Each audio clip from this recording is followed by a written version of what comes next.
What is going on, my fellow warriors? It's your boy Grandpa Casual, and we are back with yet another Wuchang Fallen Feathers video. And today is the day, all right? As promised, update 1.5 is available right now, available on Steam for download as we speak.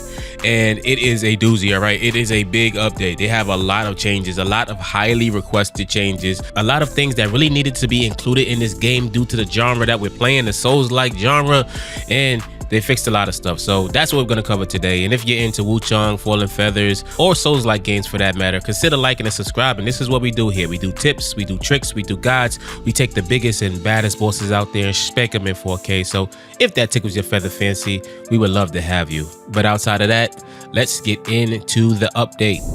And as usual, we have a message from the devs. This one's a little bit shorter. It says, "Dear players, today we are pleased to confirm that patch 1.5 is available to download now on Steam. Once again, a massive thank you to everyone that continues to support us.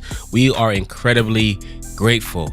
Now, this does say that the patch is available on Steam to download. It didn't say anything about console yet, so that's still up in the air for me at least. I'm not sure if it's there yet. I haven't seen anything, but we'll see what happens in the future. We'll play it by ear, but right now this is available on Steam. So let's start off with the features and the bug fixes, all right? So they made a slight adjustment to the invincibility frames during Wuchang's get up animation after being knocked down. This is great. This is something that was highly requested. This is something that we needed because this is a Soul-like game. Nobody wants to get attacked while they're on the ground and have no way to get out of it. So that's great right there. They said this is to prevent players from being attacked during the get up animation to optimize the player's early game experience. Next, they said they sped up Wuchang's healing animation slightly to ensure players have enough time to heal. Awesome. The recovery animation after drinking can now be canceled with a dodge. This is to enhance the strategic element. This is great. This is something that we need. This is a Souls-like game, and these are things that we're kind of used to playing things like Elden Ring, for example. So I'm glad that they implemented this. Kind of wish it was there from the beginning, but nonetheless, it is here now, and this was a great fix. Next, they said they made adjustment to animation values and level design for certain NPCs and AI. They said they added dialogues for some NPCs to complete some plots. They said they will further optimize the exhaustion of animations in the future to improve the plot performance. So I guess they're talking about the story here, and they're talking about the plot lines and how things probably didn't match up or didn't fulfill what they needed to fulfill. I don't look too much for the story in these type of games, but this does have a great story, and I feel like it was well done. But if they're enhancing this and making this better, then that's definitely a plus in my book. So that's great. They also fixed the faction bug in chapter 4 and adjusted the level design and increased the performance effect of BVB. I'm not sure what BVB is, to be honest with you guys, but let me know in the comments if you know what BVB is. I personally have no idea, but I would love to learn what that means. So definitely let us know.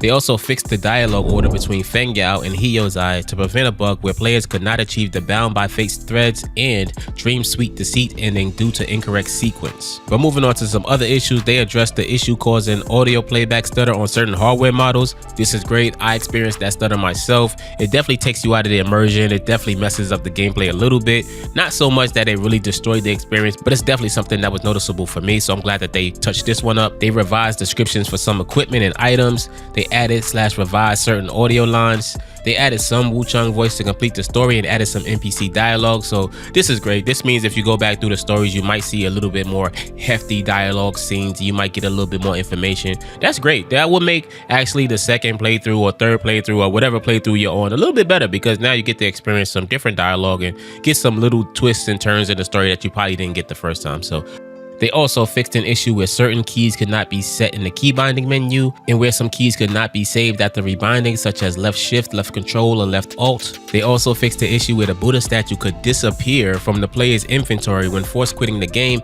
after it is placed in the Palace Hill of Chapter 1. Fixed an issue with the combo-based benediction and Jade Pendant not functioning correctly in New Game Plus cycles. Addressed issues with certain terrain that can cause the player to become stuck. Reduced elevator waiting time and fixed the issue in Chapter 5 where the elevator may trap the player at its destination. That's great. And a note here says, while Wuchang waits for the elevator, the speed of the elevator tripled. due to loading issues. The speed of taking the elevator is temporarily unchanged. So this seems like one that they're going to fix in the future, something that they're probably still working on, but something that they are aware of. Moving on, they optimized the impact resistance of certain monsters. In the note here says that they reduced the impact tolerance of some primary enemies, making it easier for light weapons to interrupt the attacks of some monsters in the early stages, while increasing the strategic nature of light attacks. So light attacks are going to have a little bit more sauce to them, a little bit more weight to them. They're going to actually impact the enemies a little bit more, which is good. They go on to say for later stage monsters, players can now use spells, weapon skills, etc. to directly perform follow-up light attack combos to suppress some monsters. So what they're saying here is that, you know, you can use your skills a little bit more effectively and your spells a little bit more effectively in tandem with the combos that you use. And now the spells and weapon skills have a little bit more weight, so now you can have a little bit more impact overall with a light attack combo. Moving on, they increased the trigger interval for some spike traps. The spike traps that I personally encountered weren't too bad. They were kind of quick, but they weren't like game-breaking quick. But apparently this was a thing and they ended up fixing that. They further reduced the damage of landmines in chapter 2 and 3. The note here says monsters can still be quickly staggered, keeping combat strategies in areas with groups of monsters unchanged. This is a good one. They said they adjusted the game content to prepare for the update of new weapons and sets in the deluxe edition compensation. So if you bought the deluxe edition, this is good for you. The note says currently the high poly phase of the deluxe edition compensation content is nearing completion.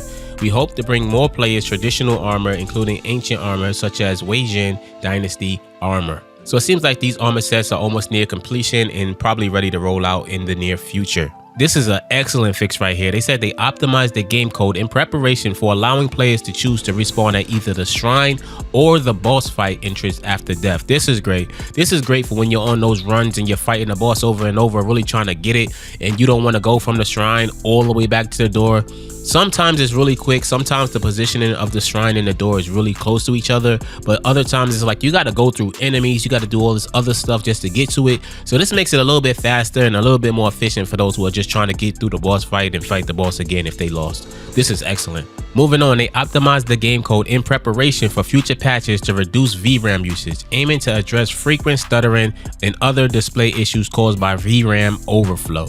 They optimized asset specifications in preparation for updating to do a more noticeable effect when picking up red mercury essence. So they're gonna make picking up red mercury a little bit more aesthetically pleasing here, give it a little bit more animation, I'm thinking. They fixed an issue where super sampling resolution would apply incorrect parameters when using extreme settings on high-end machines. My PC folks, this is for you. I'm glad that they're doing this because PC probably had the most problems out of every platform, so I'm glad to see that they're doing this. And they have some other minor fixes going on that they don't specify on. But that wraps up the features and bug fixes section of this update. So let's talk about the crash fixes now. So as far as the crash fixes go, they fixed an issue where changing screen resolution under certain conditions could cause the game to crash. They fixed shader related errors that occurred with certain NVIDIA graphics cards. They fixed the GPU crash caused by certain semi-transparent assets in extreme scenarios. They fixed the crash that caused unnecessary rendering calls in specific scenarios. They fixed the crash caused by GPU hangs under specific conditions. And they fixed the crash that could occur with certain probability at the end of map loading due to animation blueprint concurrency.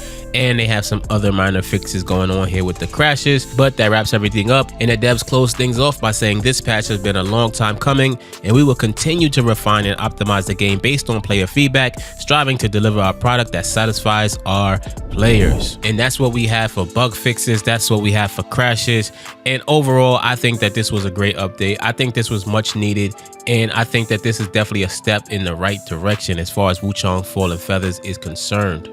I think the developer Lindsay and the publisher 505 Games are dedicated to making this game be exactly what they intended for it to be, and they're doing it in a relatively fast fashion. They're not taking months to do these updates. They're not waiting 6 months after the game released or 4 months after the game released to try to fix things. They did it immediately after the game released, and it had problems. It released mostly negative, but they decided to really dedicate themselves to fixing it. It's something that I can respect from these devs because Wuchang Fallen Feathers is a beautiful game. It is a fun game. It is an immersive game. It has a great story, and I'm glad that they're fixing it and really taking it to a point where this is the game that should have released on release day. So I'm glad to see that they're doing all of these things here. The game released in a really bad state, but today on Steam it's sitting at mixed with 36,000 reviews, and 50% of those reviews are positive. So this is definitely a step in the right direction. We went from seeing the game have 40% 40% of the reviews being positive. It's now at 50%, and they definitely made this really good update here. So this is definitely going to take it to another level. So I'm hoping that the game really improves on the review side just as much as it has improved on the gameplay side. So hopefully that's the case. But that is all that we have for you today as far as this update goes. Let us know in the comments, are you enjoying this update? Do you think that this is a step in the right direction? Do you think that this is something that's going to make you change that negative review to a positive one? Do you still have to see more? Do they still owe you more? Should they give more? Whatever it is, we're always down to have conversations with you all. And if you're into Wuchang Fallen Feathers, Souls-like games, tips, tricks, guides, we got it all for you right here. You're in the right place. But with that said, be safe out there because there's danger around every corner in Wuchang Fallen Feathers. Later.